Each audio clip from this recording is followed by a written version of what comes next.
For God is king and ruler of everything. And he will never leave you, neither will he forsake you. Welcome to part 2 of my conversation with the wonderful Carolyn McDonald. But that's actually kind of how I got my job working with Danny, you know, in the very same thing, because I'd moved out from New York. I'd split up with my husband and I moved to LA with $250 and my daughter, who was 7 at the time. And I was just looking for, and at the time I was trying to really just write. I wanted to be a writer on a show. That was my writer on a show. Even though I'd worked in development, I started my first job out of college, was working at Warner Brothers. And then I went on to, in marketing then. Then I went on to work at this company, a little indie company called Cinecom, running the story department, which is like a creative executive, director of development and reading scripts, all that. So I had the resume. So when I came to LA, it was always, I'm going to write. I want to be a writer and stuff. So I was like, I got to get a job though, you know, my daughter, we got to eat, you know, it's like, and so a friend of mine, sister, said, oh, you know, this woman I had pitched to, she's leaving Danny Glover's company. You should apply for the job. And I was like, I'm not going to get that job. I don't really want to work in development. I really want a job as a writer. I don't really want to do this, you know. And I was temping and, you know, just getting into LA, and I didn't really know anybody. And, you know, this industry is built on relationships. I knew. And so I literally let the fax number, remember faxes, the fax number, yes, Glover's office on my sink, and I would look at it every day like, I'm never going to get this job. I'm never going to get this job. And it was just, something said, at least apply for it. At least, I think my friend's sister said, did you send your resume over there? And I was like, yeah. So I finally sent my resume over there, because I did have a great resume. It was on paper and stuff, but I was like, I don't know anybody. People hire people they know. They're never going to hire me, Sent the resume and faxed it, as I said, from the temp job, right? Faxed it over, and I get a call saying, oh, you know, the agent of Danny would like to meet you because he's screening people. And I go, what? He goes, you know, and I said, okay, can you come 11 o'clock, go to the meeting? And I'm sitting there, Brandy, just like you, like, I know you ain't gonna hire me. Why are you even bother asking me these questions? I know you're not gonna hire me, right? And so I talked to him and he's asking me questions, you know, the customary things, blah, blah, blah, to read all that stuff. And I said, this, that, the other thing. And he goes, so can you come back and meet Mr. Glover? And I went, excuse me, like, you want me to meet him? I said, yeah, sure. So I leave, right? And so again, this is like my broke behind. I didn't have phone service. I couldn't call and get my messages. So I was still on this long temp gig. And so I get this, you know, paging from the thing, is there a Carolyn McDonald here, you know, to talk to? And I said, yeah. And so I pick up the phone, and it's the agent's assistant. This is how you know it's divine, because they don't track you down. No, right? They don't. I pick up the phone, she goes, we have Glover coming in at 4 o'clock today. Can you come and meet him? We've been trying to find you. We've left you messages. Can you come in to meet at 4 o'clock? And I remember I had on these shoes that were raggedy and this shirt. And I was like, okay, if I go home and change, I'm going to miss the hours and I'm only going to pay. I'm just going to wear the raggedy shoes, because if they want me, they'll hire me with the raggedy shoes or without the raggedy shoes. So I go for the interview and I walk in, like you're saying, with Danny. And I felt like, and again, the interview still was not like an interview. I just felt like, hey, I was talking to my cousin or somebody. And I was like, hey, what's up, uncle? I'm like, hey, what's up? And we're just, you know, chopping, talking, da, da, da, da, da. And stuff. And I'm still in my mind going, they're not going to hire me. And that's why I was like, hey, you know, I wrote this, I did that, you know. And the same thing. It was your energy that I get. Like, you know, and so they asked me this question. I forget the question, right? They asked me something about, you know, this is a hard business, it's cutthroat, you know, people aren't as nice. You seem like a nice person, you know, people are very hardcore. And I said, you know what? I just moved out with $230 in a duffel bag and my daughter. I don't know what anybody can do to me. I left an abusive marriage. What could anybody possibly do to me? And I was like, and they were like, and I was like, oh my God, did I just say that? And I left and I was like, I know I didn't get that job. I know I didn't get that job. And so Danny called me like a week later and said, hey, you want to come work for me? And I was in shock. I was absolutely in shock, you know? And so when I talked to his agent, he said that was the moment. Like that was, you know, because you really didn't care. You really didn't give a damn. You really didn't. What I got to lose? We knew you were going to do the job. We knew this would have a different meaning. You would bring to it a different thing, you know, not just have, and I realized there were like 30 people up for this job, which at the time was a lot, 30 people. And I was the last person they interviewed because it was the tail end. They'd been looking for somebody for like months. But it was like, I didn't bring that Hollywood thing. I'd worked in indie film in New York. And so when you work in film in New York, it's about making the movie. It's not about having lunch with, you know what I mean? Totally different.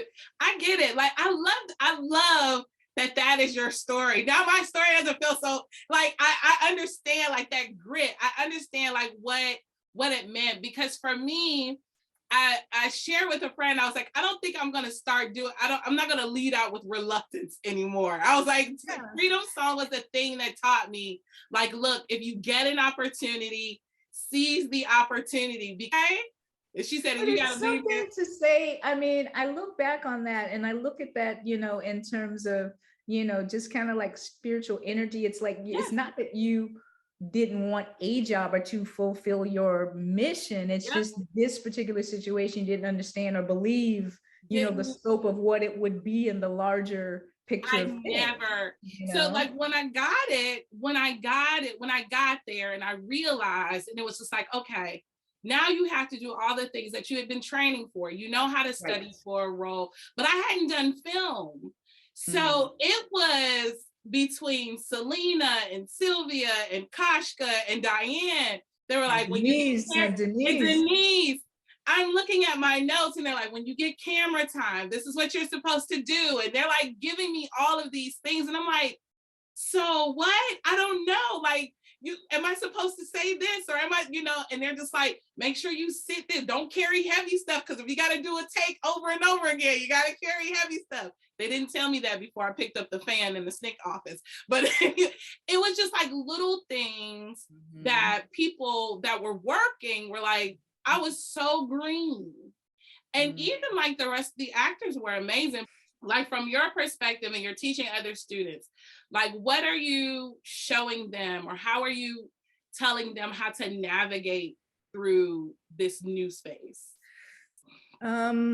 Well, a couple things I tell my students and anyone that wants to be in this industry. Again, the world has changed. You can make a movie. This thing right here, you can do anything with this right here, an iPhone. I worked for Apple for a little bit, but this is my tool and of creation of choice, you know, because music, you can write songs, you can, you know, SoundCloud, you know, Spotify, YouTube, all of that, TikTok, you know, it's right here. And Steven Soderbergh is a great film he made called High Flying Bird that I'd highly recommend. What's his name? Sean Baker made Tangerine with an iPhone 5, which is 5 generations from this. So I tell everybody to just go do it. Just go and, you know, write, you know, get your craft. I think the first thing, because I teach screenwriting, is know your craft in every format, whether you're going to write a 15-minute, you know, script, know your act breaks, know for beginning, middle, end, know your characters really well, you know that story on the page, get your script right, number one. If it ain't on the page, it ain't on the stage or the screen. And then go do it. Don't really wait for anybody. I mean, I think who was not around when we made Freedom Song was Tyler Perry, or he might have been doing plays then. Yeah, he was doing plays then. And everybody has an opinion about Tyler Perry, whatever you think of Tyler Perry. He's got a studio, okay? And he did everything right as a businessman. He did everything right as a businessman. I'll repeat, he did everything right as a businessman. He went out and found his own audience. Again, he did his craft. He went and told stories about his community. I mean, the other thing is when I teach this pitch class too. It's called the real pitch. And one of the things I say to my students in that class, which is outside of the film school, is know who you're talking to, your demographic of people, whether it's, women above 40 or African American or Asian or, any kind of little kids, who are you speaking to? And then you, especially now, because things are so fragmented, with the, all that, you got to know who you're talking to and knowing your market. And then you use all these tools to market, tools meaning, the YouTubes, the TikToks, the Instagrams, and speak to that market, but you can do that all yourself. I mean, there's YouTube millionaires, that are making more money than people that are out here struggling, trying to get somebody in Hollywood to read their script. I mean, back circle to Tyler Perry. He was out here trying to get people to hear him. He went home because nobody was hearing him, but who got the last laugh? Okay. Right. So did you ever feel like you had to choose between being a writer, a producer, a developer, a teacher? Like how, or are you all those things every time? Or do you explain how this is for you? Okay, that's a very good question, and I will figure it out. I wish I had this thing I have in my notebook. I would share with you, because it's all of the above. I mean, I'm a photographer. I've been making, I started designing frames during the pandemic. I started designing, but that's back to my first love when I was a little kid. I started shooting pictures when I was 7 years old. And so the pandemic kind of brought me back to that, and doing things I never, not never, but, designing, but these gifts, it's all of your gifts and, tying them all together, designing things. But it's tricky because you don't want to get yourself in a situation where you have so many things going on that you don't move stuff along. So you really have to be good at time management. It's a very practical tool to have. But look at it. First thing you do is, like Stephen Covey said, begin with the end in mind. Think about where you see it ultimately. If you're writing something that is a series, okay, do you see it as like a half-hour comedy, or do you see it as, a web series? Know where you're going with it, and then do your trajectory to where you're going. Or is it a play? Or is it play first, and then, in Tyler Perry's case, it's the play first, and then you're gonna make the movie. Look at every platform you have available right now. People have gotten series deals from Twitter, book deals from Twitter. I mean, there's so many platforms that you can use your various, and not exploit, but showcase your various talents, and also formats. So all that to say that there's, the sky is really the limit, in terms of, for me, I mean, I've got something everywhere. I've got my photos. I'm developing a feature I want to direct. I directed a short before. I've directed documentaries. I'm working on a doc series.